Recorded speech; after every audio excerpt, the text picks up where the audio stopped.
बिस्मिल्लाहिर्रहमानिर्रहीम। अस्सलाम वालेकुम।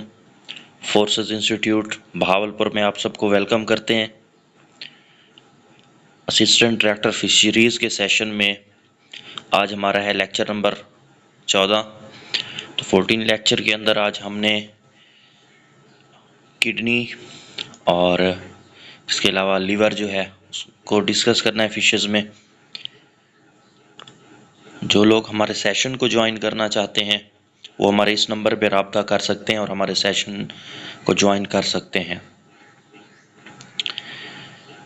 इसके अलावा अगर आप लोगों का किसी भी किस्म का कोई भी सवाल है वो भी आप इस नंबर पे हमें मैसेज करके पूछ सकते हैं। तो बग़ैर कोई टाइम वेस्ट किए हम चलते हैं हमारे आज के लेक्चर की तरफ। तो आज जो हमारा लेक्चर है लेक्चर नंबर 14, इसमें हमने जो डिस्कस करना है वो है हमारे पास लीवर ऑफ फिश। तो लीवर जो है ये भी एक हम कह सकते हैं लार्ज वाइटल आर्गन है फिशेस के अंदर। जिस तरीके से पिछले लेक्चर में हमने हार्ट के बारे में पढ़ा था तो मैंने आपको बताया था 3 जो वाइटल आर्गन्स हैं उनको हमने डिस्कस करना है। हार्ट है, लीवर है, किडनी है। तो लीवर भी लार्ज वाइटल आर्गन है, डेंस आर्गन है और located in general body cavity. एक तो ये डेंस आर्गन है और जनरल बॉडी कैविटी के अंदर ये मौजूद होता है। इसकी शेप की अगर बात करें लीवर की फिशेस में तो कोई ख़ास किस्म की हम कहते हैं शेप इसकी नहीं होती। ये बाज़ औक़ात फोल्ड होते हैं या मोल्ड्स इन्होंने अपने आप को किया होता है। कैविटीज़ स्पेस जहाँ पे इनको मिलती है वहाँ पे मोल्ड होते हैं, या स्टमक के गिर्द, या हम कह सकते हैं हार्ट के इर्द गिर्द ये क्या होते हैं, मोल्डेड होते हैं। ठीक है, तो इसकी कोई ख़ास हम कह सकते हैं फिशेस में शेप मेंशन नहीं कर सकते। इसके अलावा अगर हम बात करें तो कुछ फिशेस में जैसे हमारे पास देखा जाए ईल है, ईल में जो लीवर है ये क्या होता है, लॉन्ग और थिन होता है। रेज के अंदर देखें तो वो आपको वाइड लीवर मिलेगा। शार्क में देखें तो इसमें भी लार्ज लीवर जो है लीवर होता है, एक्सटेंड अलोंग बॉडी कैविटी के अलोंग क्या होता है, एक्सटेंड होता है। तो शार्क में भी आपको जो लीवर है वो हम कह सकते हैं क्या मिलता है, लार्ज मिलता है। ठीक है, इसके अलावा अगर हम इसकी मज़ीद स्ट्रक्चर की बात करना चाहें लीवर की तो टिलोएस्ट के अंदर अगर देखें तो टिलोएस्ट में आपको 2 सेपरेट लोब्स मिलेंगे लीवर के। तो 2 लोब्स की फॉर्म में लीवर जो है वो मौजूद होता है। सल्मोनीडिया के अंदर देखें तो सल्मोनीडिया में आपको क्या होता है, सिंगल लोब्ड लीवर जो है वो मिलता है, एक लोब की फॉर्म में मौजूद होता है।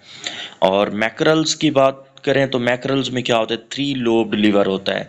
तो मतलब हम कहने का मकसद ये है कोई ख़ास शेप नहीं है, कभी किसी में 1 लोब की फॉर्म में, किसी में 2 लोब्स, किसी की 3 लोब्स, कहीं पे लार्ज होता है, कहीं पे वाइड होता है, कहीं पे शॉर्ट होता है जो लीवर है फिशेस में। तो ये फिश के ऊपर डिपेंड करता है। अच्छा, इसके अलावा अगर मैं यहाँ पे आपको दिखाना चाहूँ, ठीक है, तो ये आपके सामने एक डायग्राम है, ठीक है, एलिस्मो ब्रांची की। तो एलिस्मो ब्रांची जो है हमारे पास, इसमें क्या है, जो लीवर है वो लीफ लाइक होता है। देखें आपको नज़र आ रहा होगा एसोफेगस से स्टोमक से आ गया है।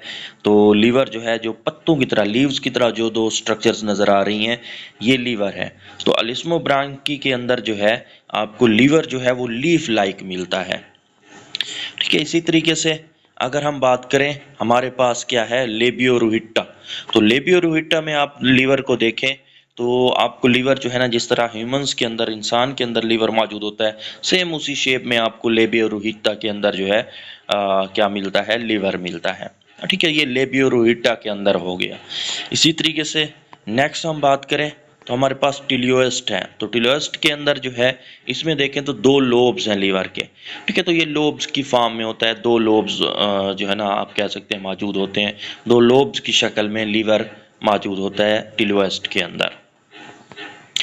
अच्छा, नेक्स्ट हम हाँ डिस्कस करना चाहें तो फंक्शंस क्या हैं, जो लीवर है इसका काम क्या होता है।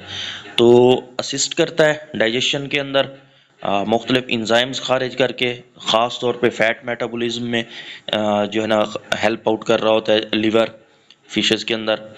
ठीक है, और इसी तरीके से स्टोरेज हाउस है, फैट ग्लूकोज हो गया, destruction of old red blood cells. ठीक है, ओल्ड रेड ब्लड सेल्स को क्या करता है, डिस्ट्रक्ट करता है। नाइट्रोजन एक्सक्रीशन में हेल्प आउट कर रहा होता है, प्रोड्यूस हार्मोन्स एंड एंजाइम्स और हार्मोन्स पैदा करता है। इसके अलावा बयानसी में भी जो लीवर है वो हेल्प आउट कर रहा होता है। अच्छा, इसके अलावा डिटॉक्सिफिकेशन जो है वो भी लीवर का काम है। इसके अलावा प्रोडक्शन ऑफ बाइल हो गया, produce albumin and blood clotting protein. ठीक है, तो ये हम कह सकते हैं हमारे पास लीवर के फंक्शन है।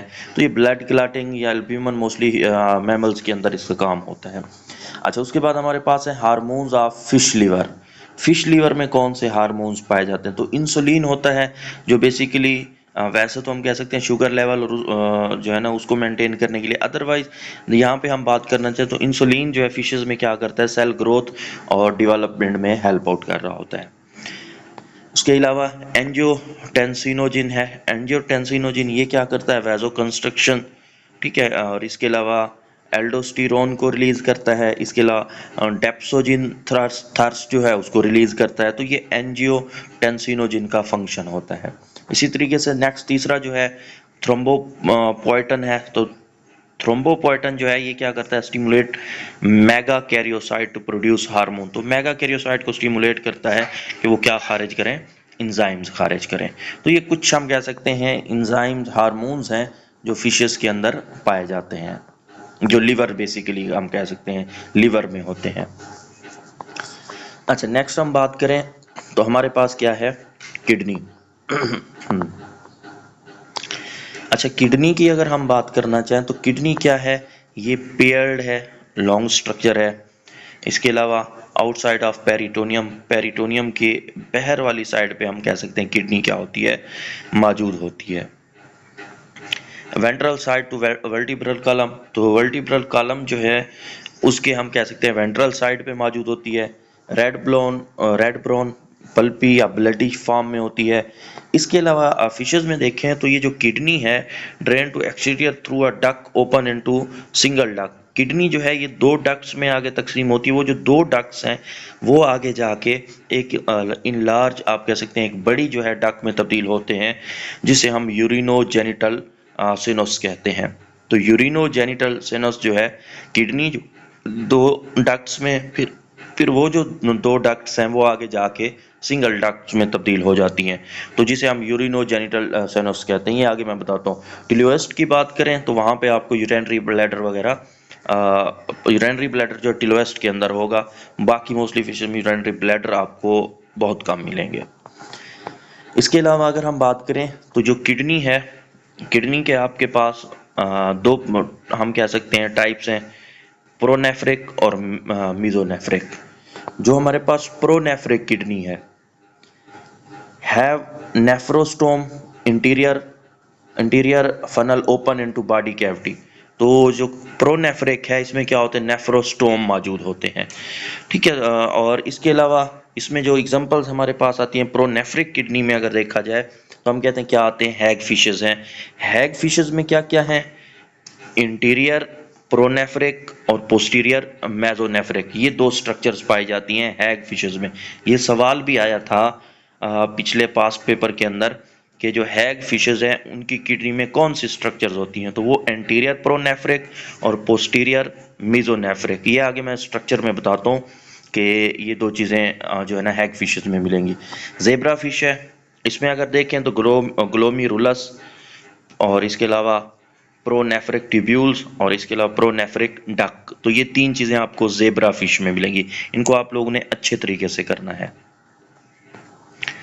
अच्छा, नेक्स्ट हम अगर जाएं तो हमारे पास लैम्प्रे है। ठीक है, और लैम्प्रेस की बात करें तो क्या होता है, प्रोनेफ्रॉन्स जो है until reach 12 to 15 centimetre then develop mesonephron. तो लैम्प्रे में भी प्रोनेफ्रॉन और मीजोनेफ्रोज होते हैं, लेकिन जो प्रोनेफ्रोज होते हैं वो 12 से 15 सेंटीमीटर आप कह सकते हैं फोल्ड होते होते मीजोनेफ्रोज में तब्दील होते हैं। तो इनके अगर हम डायग्राम को देखना चाहें तो इनमें आपको सारी चीज़ें जो है ना वाज़ नज़र आ जाएंगी। अब ये मैंने सिंपल किडनी बनाई है। ठीक है, इसमें आप देखें गुनेड्स हैं, फीमेल्स में ओवरी और मेल में टेस्टिस होंगे। गुनेड्स के बिल्कुल साथ अटैच जो है किडनी है। किडनी आगे आके दो डक्ट्स, वही दो डक्ट्स जो हैं आप देखें तो नीचे सेनोस के अंदर तब्दील हो रही हैं। तो ये हम कह सकते हैं दो डक्ट्स आगे आके सेनोस के अंदर तब्दील होती हैं। ये अभी मैं आपको पहले बता चुका हूँ। ठीक है, तो किडनी आगे दो डक्ट्स आगे जाके सेनोस के अंदर तब्दील हो जाएंगी। ये हमारे पास जनरल स्ट्रक्चर है। अगर हम बात करना चाहें, हमारे पास हैग फिश है, तो ये हैग फिश के अंदर जो है ये स्ट्रक्चर आपको नजर आएगी। इसमें मैंने आपको बताया था प्रोनेफ्रिक भी होती हैं और नेफ्रिक या मीजोनेफ्रॉन्स भी होते हैं। तो यहाँ पे आपको प्रोनेफ्रोज भी मिल रहे हैं और मीजोनेफ्रोज भी। देखें पहले तो ग्लोमेरुलस है, ग्लोमेरुलस के बाद नेफ्रोस्टोम है, ठीक है। नेफ्रोस्टोम से नीचे हैं तो प्रोनेफ्रिक डक है, वो फिर नीचे आके मीजोनेफ्रोज में तब्दील हो जाती है। तो हैग फिशेस में आपको क्या क्या मिलेगा, बेसिकली आप कह सकते हैं नेफ्रोस्टोम है, प्रोनेफ्रिक डक है, प्रोनेफ्रॉन्स है और मीजोनेफ्रॉन्स है। ये जनरल हमारे पास हो गई हैग फिशेस में। सेम इसी तरीके से हम अगर जेब्रा फिश की बात करें तो जेब्रा फिश में मैंने आपको बताया था तीन तरह की चीजें होती हैं, ग्लोमेरुलस है, प्रोनेफ्रिक ट्यूब्यूल्स हैं और प्रोनेफ्रिक डक है। तो ये तीन चीजें आपको नजर आ रही हैं, ये जो है ये क्या है बेसिकली जेब्रा फिश में आपको नजर आएंगी, ठीक है। सेम अगर हम आगे चलना चाहें लैम्प्रेज के अंदर, तो लैम्प्रेज में मैंने आपको कहा था कि वो फोल्डेड होती हैं, जो हमारे पास क्या होती हैं प्री नेफ्रिक डक्ट्स जो होती हैं, तो वो फोल्ड होकर मीजो नेफ्रॉन्स के अंदर तब्दील होती हैं। तो लैम्प्रे जो है ना इसमें 15 सेंटीमीटर तक आप कह सकते हैं इसकी जो किडनी है वो बड़ी हो सकती है और ये सारी फोल्डेड फॉर्म में होती है। तो ये हमारे पास लैम्प्रेज के अंदर हो गया, जिसमें आपको प्रोनेफ्रिक डक जो है वो फिर मीजोनेफ्रॉन्स के अंदर तब्दील होती है, ठीक है, जब ये 12 से 15 सेंटीमीटर लॉन्ग हो जाती है। तो ये हमारे पास लैम्प्रेज का हो गया। अच्छा, प्रोनेफ्रोज अंटिल रीच 12 से 15 देन डेवलप इनटू मीजोनेफ्रोज। अच्छा, नेक्स्ट हम बात करें तो दूसरी जो टाइप है, ये तो अभी हमारे पास हम बात कर रहे थे प्रोनेफ्रिक किडनी की। अब हम नेफ्रिक किडनी की बात करें तो मीजोनेफ्रिक जो हमारे पास है, जिसे हम लेटेस्ट कह सकते हैं, जो प्रो नेफ्रिक थी वो प्रिमिटिव हम कह सकते हैं, और जो मीजो है ये लेटेस्ट जो हमारे पास है। उसमें देखें तो दो टाइप्स हैं किडनी की, रीनल कार्पास्कल्स हैं और रीनल ट्यूब्यूल्स हैं। रीनल कार्पास्कल अगर आप देखें तो यहाँ पे आपको ग्लोमेरुलस और जो कप शेप है बोमन कैप्सूल आपको मिलेंगे। ग्लोमेरुलस क्या है, ये आप कह सकते हैं फोल्डेड ट्यूब्यूल्स होती हैं जो बोमन कैप्सूल के अंदर होती हैं। अच्छा, रीनल ट्यूब्यूल्स हैं, इनमें आपको दो ट्यूब्यूल्स मिलेंगी, एक मीजोनेफ्रिक ट्यूब्यूल्स होती हैं, दूसरा मीजोनेफ्रिक डक होती हैं। तो ये रीनल ट्यूब्यूल्स में आपको मिलेंगी। तो मीजोनेफ्रिक किडनी में आपको दो स्ट्रक्चर्स मिलती हैं, रीनल कार्पास्कल और रीनल ट्यूब्यूल्स। जो रीनल कार्पास्कल्स हैं उसमें ग्लोमेरुलस बोमन कैप्सूल और रीनल ट्यूब्यूल्स में मीजोनेफ्रिक ट्यूब्यूल्स और मीजोनेफ्रिक डक। अच्छा, अगर हम फ्रेश वाटर फिशेस की बात करें, ये वैसे मैं पहले भी आपको एक्सप्लेन कर चुका हूँ फ्रेश वाटर और मैराइन के अंदर, कि जो फ्रेश वाटर होती है उसमें जो किडनी है वो लार्ज होती है और ग्लोमेरुलस जो है वो भी लार्ज होते हैं, ताकि मैक्सिमम वहाँ से पानी जो है वो आगे भेजा जा सके, ठीक है। और इसमें जो इसके इसके डायमीटर की बात करें तो 48 से 104 जो है मैक्रोमीटर इसका डायमीटर होता है, जो फ्रेश वाटर फिशेस में किडनी है। मैराइन फिशेस में या तो ग्लोमेरुलस होते नहीं हैं, अगर होते भी हैं तो बहुत समाल होते हैं, और ये तकरीबन अगर देखा जाए इसमें जो किडनी है उसका जो उसका डायमीटर है वो 27 टू 94 मैक्रोमीटर होता है, एवरेज जो है वो 48 मैक्रोमीटर होता है। तो ये मैराइन फिशेस की बात हो रही है। अच्छा, इसके अलावा अगर हम बात करें तो कुछ फिशेस एग्लोमेरुलस हैं, मोस्टली तो मैराइन जो है वो एग्लोमेरुलस ही होती हैं। अगर जैसे हम टिलोएस्ट की बात करें तो इसकी 7 फैमिलीज एग्लोमेरुलस होती हैं, जिसमें हम कह सकते हैं अनेबल टू फिल्टर शुगर, और ये इनमें ग्लोमेरुलस जो है वो मौजूद नहीं होता। ये वैसे हम पिछले टॉपिक में चीज़ें डिस्कस कर चुके हैं। अच्छा, नेक्स्ट हम बात करें तो आपको यहाँ पे अगर डायग्राम के थ्रू हम देखना चाहें तो यहाँ पे आपको चीज़ें कुछ क्लियर हो रही होंगी, ठीक है। तो हमारे पास जो है ग्लोमेरुलस है, ये जो कप शेप है ये आपको बोमन कैप्सूल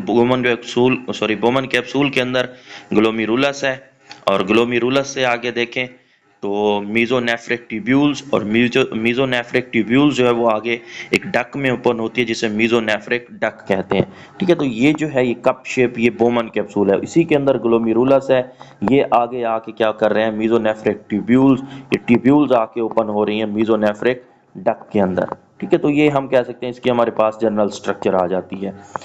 हमारे पास जो हम कह सकते हैं ट्यूब्यूल्स हैं, ठीक है। इसी तरीके से नेक्स्ट हम अगर देखना चाहें तो हमारे पास ये आपको अब वाज़ेह स्ट्रक्चर नज़र आ रही होगी, ठीक है। इस स्ट्रक्चर में आप देखें तो जो कप शेप है ये क्या है, बोमन कैप्सूल है, और इन्हीं के अंदर जो ट्यूब्यूल्स हैं वो ग्लोमेरुलस हैं।